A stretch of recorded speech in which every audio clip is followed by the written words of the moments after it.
Receiving an allowance without having to tackle any household chores is a pleasant perk.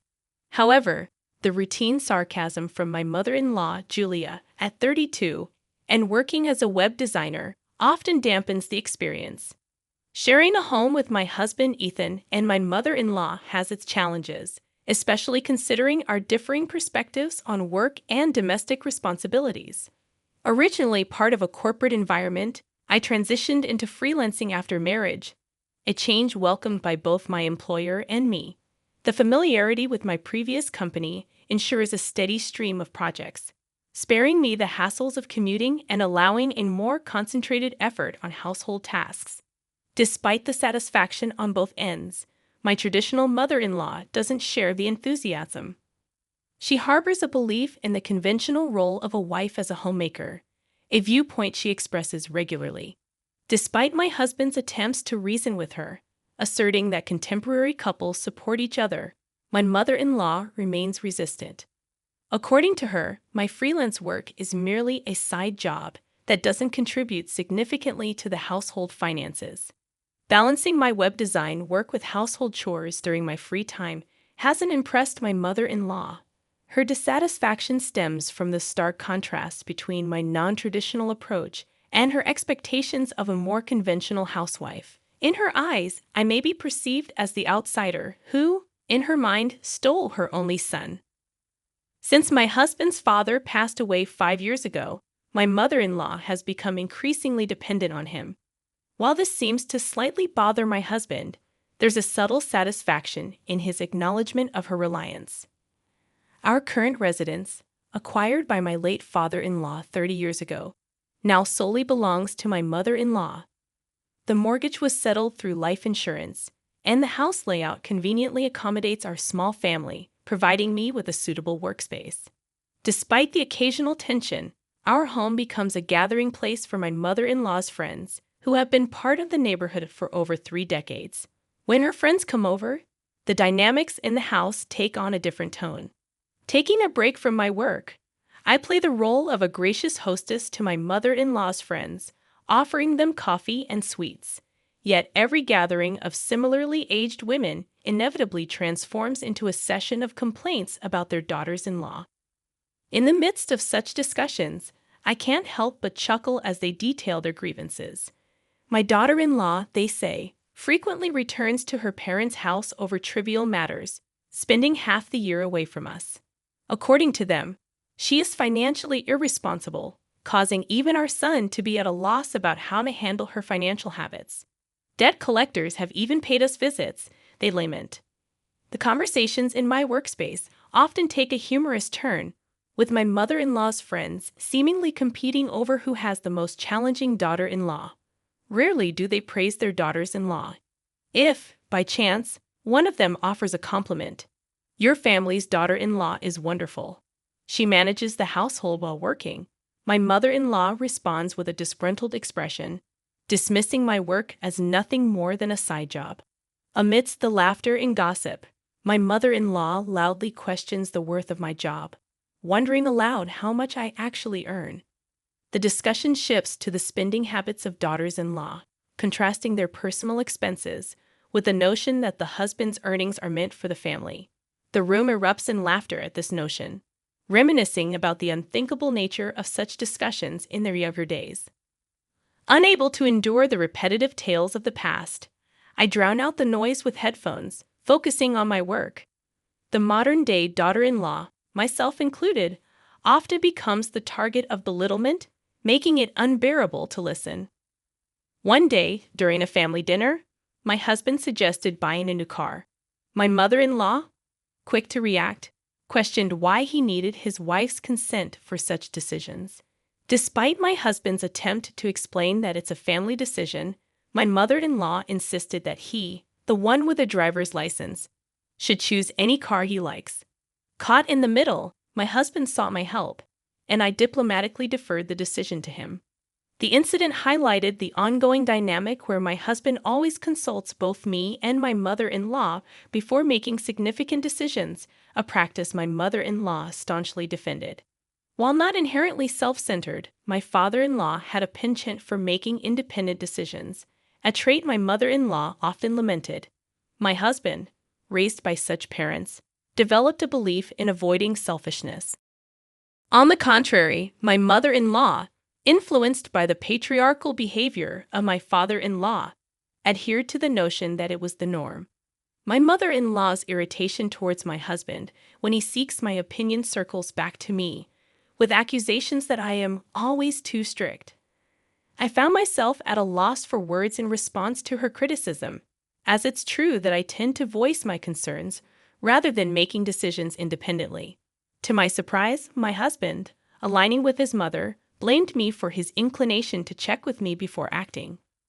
Months into our marriage, I realized that my husband never defended me in front of his mother, even when it was just the two of us. His apologies and claims of prioritizing me seemed less convincing over time. The recent incident of choosing a new car cast a shadow on our relationship. Initially considerate, my husband ultimately failed to support me in front of his mother. Concerns about our future together began to surface, and I pondered alternatives to the current dynamics. I wished my husband would not mistake indecisiveness for kindness, and I longed for my mother-in-law to express her thoughts more directly. A month later, my husband's new car arrived, and the enthusiasm was palpable. The joyous invitation for a drive and the admiration from my mother-in-law turned sour when the cost was revealed: $660,000. Shocked by the extravagant choice, I confronted my husband about the financial implications, only to receive nonchalant responses and an offer to use a loan. My mother-in-law, quick to defend my husband, criticized my complaints about the expenditure, stating that I had given him the freedom to decide.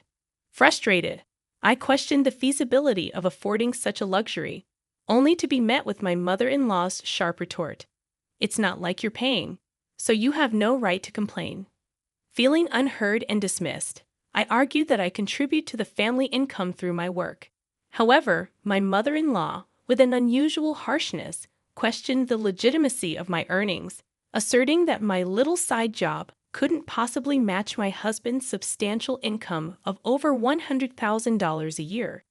She regarded me with contempt, and just as I was about to assert that my earnings supported us, I noticed my husband had disappeared. Tolerating this treatment for too long, I reached my limit. My mother-in-law's declaration, "A daughter-in-law like you should just get out," echoed in my ears. It wasn't only her putting up with things, and discussing my salary seemed trivial now. Angry at her words and disappointed by my husband's indifference, I felt he was to blame for our dispute, given his usual indecisiveness. Fed up, I declared, "Understood then. I will leave," and headed to my workspace to pack up my computer and essentials. As I left the house, I informed my mother-in-law that I would return for the rest of my belongings later. Her angry gaze followed me, while my husband remained unseen in his room. As my mother-in-law screamed, "When you step into this house again, it will be after signing the divorce papers," I left without responding. Her abusive words, a first-time experience, bewildered me, but I chose not to engage further. Leaving my husband's house, I sought refuge at my parents' home. Surprised, my mother inquired about what had happened. Unable to specify, I lamented my lack of judgment and how my husband, who once cherished me deeply, had changed. Sharing the interactions with my husband's family with my parents brought some relief.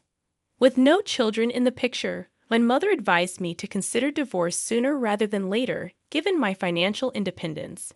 Over the weekend, with my father's help, I moved my belongings out of my husband's family home.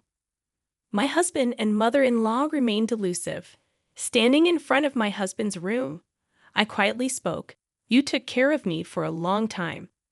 Can you sign the divorce papers?" Slipping the documents under the door, I heard his indifferent voice, "I've signed it. We're done here," as the divorce papers were returned to me.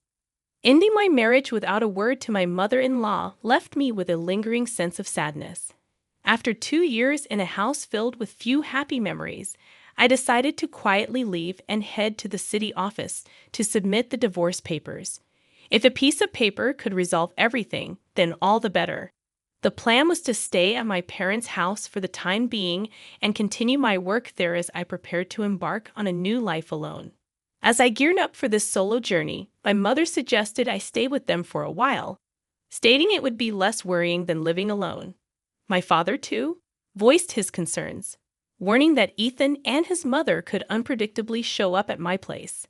Although I initially considered such scenarios unlikely, life at my parents' home proved comforting.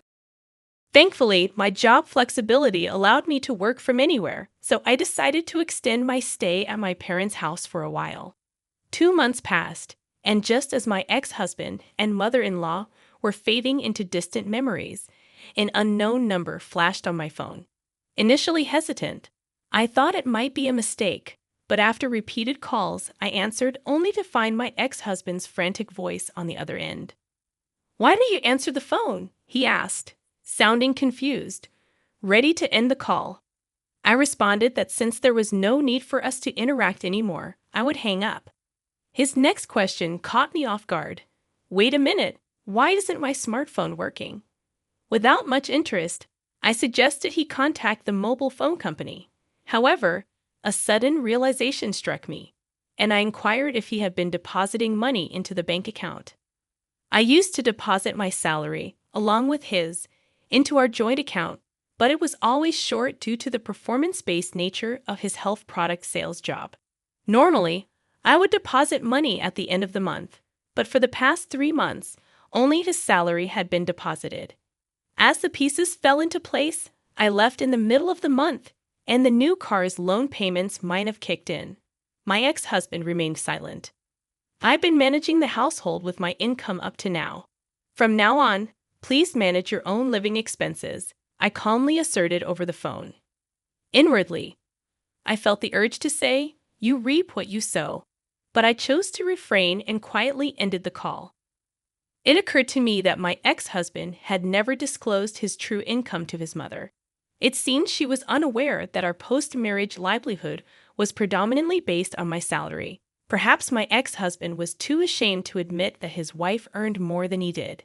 Despite the general knowledge that basic utilities like electricity and water aren't easily cut off, it became evident that mobile phone service could be the first to go. One holiday morning, the house intercom insisted, signaling trouble. My father sternly informed someone at the front door, "We don't want to be involved with you anymore. Please leave." Sensing something serious, I rushed to the entrance with my mother. My former mother-in-law's voice sounded from the intercom, requesting a moment to talk. Tensing up, I faced her, and just as my father predicted, she had come to our home. Anger filled her face as she exclaimed upon seeing me. She blamed me for not making the monthly deposit, resulting in the electricity and water being cut off. We were all stunned by this revelation, unsure of what she meant. My ex-husband, attempting to intervene, declared, "Mom, stop it. Julia is no longer involved with us." However, his mother brushed off his hand, continuing her rage. "Ethan earns $5,000. How can this happen?" I corrected her quietly, revealing that the $5,000 was actually my income. Shocked by my declaration, she turned to my ex-husband. He admitted, almost inaudibly, that his take-home pay was about $500. My former mother-in-law stared at me in astonishment, and I clarified that my income was not just from an allowance but a regular job. She then asked about Ethan's take-home pay, and he responded, "About $500. After a moment of silence, she made an unbelievable proposition. "Julia, how about coming back? It was a joke to ask you to leave."